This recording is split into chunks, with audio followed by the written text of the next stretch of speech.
চমৎকার করে গান করলে জসিম ভাই ধন্যবাদ জানাই যারা নীরবতা পালন করে গান শুনতেছেন তাদের। বাবা রে জাকির ভাই 3 লাখ টাকা 2 লাখ টাকা 4 লাখ টাকা দিয়ে শিল্পী নেন, তারা কিন্তু টাকা ঠিকই নেন, আমাদের আত্মার খোরা আসে না। আর আমরা ক্ষুদ্র শিল্পী বাবারে, বাংলাদেশের ভিতরে যত শিল্পী আছে তাদের যে পায়ে জুতো পরে, জুতার নিচে যে ধুলা থাকে ওই ধুলার সমতুল্য আমি লাকি দেওয়ান এখন পর্যন্ত হইতে পারি, আর আমার হওয়ারও আশা নেই। আমার অত বড় আশা নাই যে বড় একজন শিল্পী হব, অত বড় আশা নাই যে আমি লাখপতি হব, কোটিপতি হব, বাড়িওয়ালা হব, গাড়িওয়ালা হব, এই আশা আমার মনে নাই। জাকির ভাই, শুধু আমার মুর্শিদের কাছে আমার একটা আশা আছে, যাবার পথে যেন একটা মানুষের মতো মানুষ হয়ে এই ধরাধাম থেকে চলে যাইতে পারি, এছাড়া কোনো আশা আমার নাই। এই যেইভাবে গান করেছে চেষ্টা করব তার গানের পাশাপাশি গান রাখার জন্য। তবে গানে বলেছে পীর যদি হয় বিশ্বানন্দ তবু ভক্তের কাছে পতিত পাবো, ভক্তের কাছে সে পতিত পাবো। সাধন ভজন কইল না কেউ ভুল, প্রাণ বুলবুল পীরের কাছে রয় সাধনা বল। তাই সেখান থেকে গানটা করেছে।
ভাঙার গোল। জসিম ভাই একটি গান করেছে, গানটি খুব ভালো লাগলো। যে পুইরাছে মুর্শিদ প্রেমের প্রাণ, নগরবাসীরা যে পুইরাছে ওই দয়াল প্রেমের প্রাণ। মুর্শিদ প্রেমের প্রেমিক যারা, চোখ দুটিটার জলে ভরা, দুঃখ ছাড়া সুখ নাই তার অন্তরে, এই ভাবের উপর গান করেছে। তাই বাবারে, যে পইরাছে মুর্শিদ প্রেমের প্রাণ, বাবা যেমন একটা খড়ি যদি পড়ে, পড়লে ওই খড়িটা কিন্তু কয়লা হয়, হয় না? ওই কয়লাকে যদি আবার পোড়া দেয় তাহলে কিন্তু ছাই হয়, হয় না? ছাই কিন্তু কখনো পোড়া যায় না, কয়লা পোড়া যায়। বাবা যান, একটু কথা বলবো, যদি অনুমতি দেন তাহলে বলবো। আপনারা যেমনি ভাবে বসে আছেন গরুর নামটা নিয়ে, আমি যেই ঘরে জন্ম নিয়েছি, আমার যিনি বাবা সোহান শাহ, উনি একজন গরুর ভক্ত ছিল। আমার দাদা পিসা হলো হযরত ইসমাইল শাহ, ওনার ভক্ত ছিল আমার বাবা। আমার বাবা সরকারি চাকরি করত, অত্যন্ত একজন শখিন লোক ছিল। এত শখিন লোক ছিল, সে যদি রাস্তা দিয়ে হাইটে যাইতো মানুষ বলতে পারতো যে সোহান নিয়ে যাইতেছে, এত শখিন লোক ছিল। আমার দাদু একদিন আমার বাবাকে ডাক দিয়ে বলে, সোহান রে বাবা, তুই একটু আমার কাছে বল, তোর সাথে আমার একটু কথা আছে। বলে, কি বলবেন বাজান? হাত জোর করে বলতেছে, বলে, সোহান বাবা, তুমি যেই পোশাকে আছো এই পোশাক আর তোমার থাকবে না। বাবা করো ধরে হাত দিয়ে বলতেছে, বাবা তাহলে আমি কি পোশাক পরবো? বলে, আমি তোমাকে পোশাক দিব, তোমার সেই পোশাক পরতে হবে। ছোট বাজার, তোমার সেই পোশাক পরতে হবে। বলে, বাজান আমি রাজি। আমার বাবাকে পোশাক দিল কি বাবা? একটা গামছা পরনে আর একটা গামছা তার গায়ে। সকালবেলা যখন অফিস টাইম হইল, ওই গামছা পরে আর গামছা গায়ে দিয়ে অফিসে চলে যায়। অফিসাররা দেখে সবাই বেদিক হয়ে গেছে। কারণ কি? সোহান, তোমার এই অবস্থা কেন?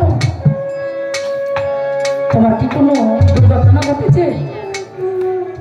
বাবা অফিসারকে বলতেছেন, না ছাড়, এইটা আমার গুরুর হুকুম।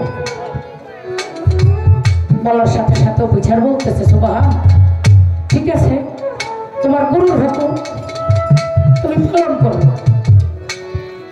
যতক্ষণ তুমি অফিসে থাকবে অফিসের পোশাক পরে ডিউটি করো, অফিস শেষ হয়ে যাবে তুমি তোমার গুরুর পোশাক পরে চলে যাবে। বাবা হাত জোর করে অফিসারকে বলতেছে, স্যার এমন চাকরির আমার দরকার নাই। রাগ করে অফিসার আমার বাবাকে সাসপেন্ড করে দেয়, 6 মাসের বেতন বন্ধ করে দেয়। আমার বাবার সংসারটা খুব অভাবে চলতেছে, এত অভাব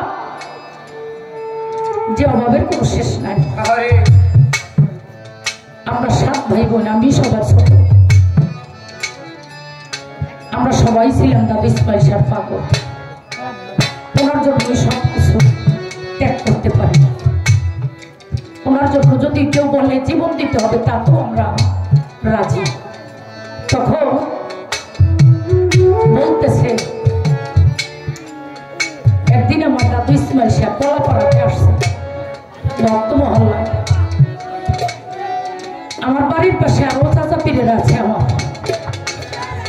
আমার মায়ের কাছে গিয়ে আমার বাবা বলতেছে, শোনো আমার ভাইরা তো সবাই যাইতেছে, বাবাই আসছে কলাপাড়াতে, তাকে দেখতে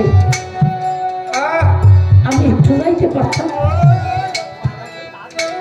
আমার মা 2 চোখের পানি ছেড়ে দিয়ে বলতেছে, শোনো তুমি কি নিয়ে যাবে?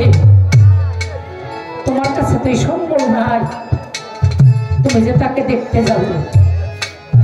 দেখো ভাইদের কাছে কি কিছু টাকা পাও কিনা, ভাইদের কাছে কি বলো না, যদি তোমাকে নেয় তাদের সঙ্গে করে যাবে। বলতেছে দৌড়টি গেছে আমার চাচা পিঠের কাছে, রাজ্জাক ভাই তোমরা তো বাবাকে দেখতে যাবো, তোমাদের সাথে করে কি আমাকে একটু নিবে? আগে শুনেছি নিদানকালের সাথে হয় তরিকার ভাই, আপন ভাইয়ের সাথে দেখা হবে না, একটা পীর ভাইয়ের সাথে দেখা হবে। আমার বাবাকে আমার চাচাই বলতেছে সোহান ভাই তোমাকে নেওয়া যাবে না, তোমার এই নোংরা পোশাকে যদি আমাদের সাথে যা তাহলে আমাদের মান সম্মান থাকবে না। বাবা দুই চোখের পানি ছেড়ে দিয়ে বলে রাজ্জাক ভাই যদি তোমাদের সাথে করে না নেয়া আমাকে কিছু টাকা ধার দাও, আমি যখন আবার বেতন পাবো তোমাদের টাকাটা পরিশোধ করে দিব। বলে তোমাকে টাকাও দেওয়া যাবে না, কারণ টাকা দিলেই তুমি নোংরা পোশাকে চলে যাবে ওই বাবার কাছে। তারা টাকাও দিল না। বাবা কাঁদতে কাঁদতে বাড়িতে আছে। এই কথা কি আপনাদের খারাপ লাগে? বাবা বাড়িতে এসে আমার মায়ের কাছে বলতেছে আমার ভাইরা কেউ আমাকে টাকা দিল না, আর তাদের সাথে করেও নাকি আমাকে দিবে না। বাবা বসে বসে চিন্তা করতেছে কিভাবে যাব, আনমনা পাগলের মতো হয়ে গেছে, কিভাবে সে দেখতে যাবে। আমার যে বড় ভাইটা তখন ছোট ছিল, আমার বড় ভাইকে বলল রুহুল আমিন তোর দাদু আসছে কলাপাড়াতে, তুই কি দেখতে যাবি? আমার ভাই লাভ দিয়ে উঠে বলতেছে বাবা আমি যাবো না, তাই যাবে কি আমার দাদুকে দেখতে, আমি একটু যাবো। আমার ভাইটাকে নিয়ে আমার বাড়ি থেকে বাবা বালিয়াতলী স্টেশন 9 মাইল জায়গা পায়ে হেঁটে হেঁটে হেঁটে হেঁটে ওই ভাইটাকে নিয়ে বালিয়াতলী আসছে। বালিয়াতলী আইসা ওখানে নুরু মিয়ার হোটেল করে একটা হোটেল ছিল, হোটেলে গিয়া ঢুইকে বলতেছে নুরু ভাই আমি একটু কলাপাড়া যাবো, আমাকে কিছু টাকা দিতে পারো, আমি বেতন পাইলে আবার পরিশোধ করে দিব। কিছুক্ষণ পর নুরু মিয়া কোনো কথা বলে না। বাবা দুই চোখের পানি ছেড়ে দিয়ে বলে নুরু মিয়া ভাই রে যদি তুমি টাকা নাই দাও আমার এই ছেলেটাকে তুমি বান্দা রেখে আমাকে কিছু আমার ওই ভাইটাকে ঘরে রেখে বান্দা রেখে 300 টাকা আনে আমার বাবা, 50 টাকা দোকানে রেখে এসে আমার ভাই যদি কিছু খায় 250 টাকা নিয়ে আগরবাতি মোমবাতি গোলাপ জল ফল আতর কিনে আমার দাদুর কাছে যায়। দাদুর কাছে গিয়ে যখন ভক্তি দিল, ভক্তি দেওয়ার সাথে সাথে আমার দাদু ইসমাইল সাহেব বলতেছে বাবা এখন তো নেটওয়ার্কের যুগ, ফোন করে বলি বাজান আমি আসতেছি। ওই সময় তো নেটওয়ার্কের যুগ ছিল না। আমার দাদু আমার বাবার পিঠের উপর পোছা দিয়ে বলতেছে সুবহান রে তুই তো আমাকে দেখতে আসছো বাবা, আমাকে তো দেখা হয়ে গেছে বাবা, তুই তাড়াতাড়ি যা, রুহুল আমিনের কান্না আমার সহ্য হয় না।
তাকিয়ে আছে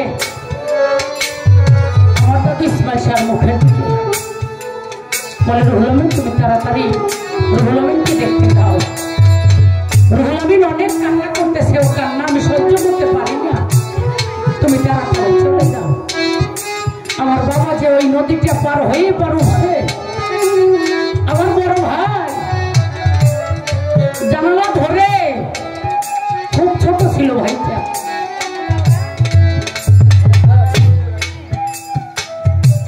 জানালা ধরে ওই নদীর দিকে তাকিয়ে তাকিয়ে বলতেছে, ও বাবা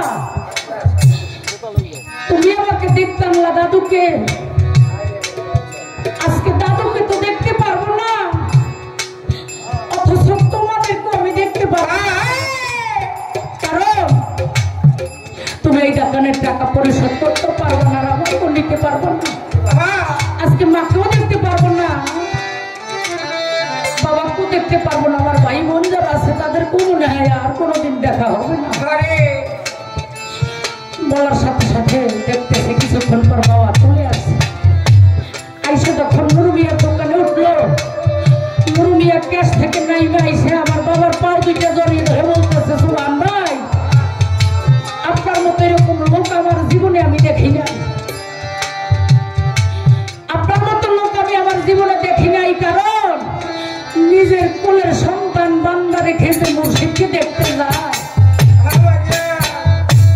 আমার জীবনে আমি দেখি নাই। বাজার আমার বাজার খুব ত্যাগী লোক ছিল, মুর্শিদের জন্য সব ত্যাগ করে দিতে সে রাজি থাকছে, সরকারি চাকরি করছে, একটা ঘর করে না, একবার সম্পত্তি করে না, যদি শুনতো রাত্র 12টায় তার কোনো তরিকের ভাই আসতেছে, কোথায় ছাগল আছে, তার বাড়ি হাঁস আছে, মুরগি আছে, নিয়ে আসতো, ভাইদের নিয়ে আনন্দ করতো, সে বলতো আজকে আমার পীর ভাই আসে নাই, আমার পীর নিজেই আসছে। পীর ভাইকে পীর ভাই বলতে হলে আগে পীরের নামটা নিতে হয়। আমার ভাই ওই জানালা দিয়ে চিৎকার দিয়ে বলে কাঁদে,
মা জননী দুটি মালা